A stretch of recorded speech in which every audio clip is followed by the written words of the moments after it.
Welcome to the dvm360five, coming to you from CVC, Washington, D.C. I'm Senior Content Specialist Mindy Valcarcel. The manufacturer of Adequan, a polysulfated glycosaminoglycan approved to treat joint problems in horses, has announced that supplies are expected to be limited over the coming months while the production facility is being renovated to comply with FDA recommendations. Shipment is expected to resume in late summer 2013. Watch dvm360.com for ongoing updates. Are you thinking about buying a practice? Financial consultant Denise Tumblin says first, you need to educate yourself about the business side of veterinary medicine. The number one thing that practice buyers need to know first is educate themselves about the business side of their veterinary profession. The more they know about the business, the revenue, the expenses, what it takes to run a hospital, the more confident they will be in becoming an owner. So that's number one. And I think the second thing that they need to know is what is the practice worth that they are considering buying or buying into.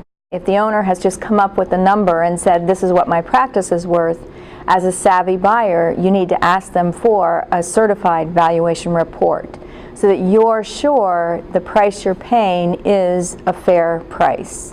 Coming up, Dr. Dave Bruett shares his favorite California cat story. But first, Dr. Mike Paul has advice for team members who feel underpaid and underappreciated. The only way to improve your value in practice is to improve your value in practice. And so if you're feeling underpaid and underappreciated, the thing to do is start focusing on new skills, new job performance areas, things that you can contribute to the practice beyond what you're currently being compensated for. Then you've got reason to start thinking about how can I improve my compensation. To have an increased compensation for the same task is not so good in this time. It's not likely to happen. But if you can provide new value and greater service to your practice, then you become a more valuable employee. Hey, this is Brian Conrad. I'm coming to you from CVC in Washington, D.C. You're watching the dvm360five. Probably one of the best stories that we've had in our clinic in the last few years is that we had a very special pet owner with a lot of cats, very devoted to her cats. But a lot of these cats are not particularly handleable for most of us. So she brought in a cat one day for a wellness exam. The intern in the room let the cat out of the carrier. Everything seemed to be going fine. And then the cat sort of decided that it needed to leave. And so it found a route of exit through our building, which was to go up through the ceiling tiles.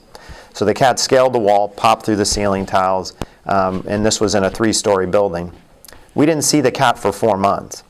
And for 4 months, the owner would come in every single day at night because she thought that's when it would be quietest. She'd walk the hospital calling her cat's name, holding up bowls of food, poking her head up in the ceiling tiles.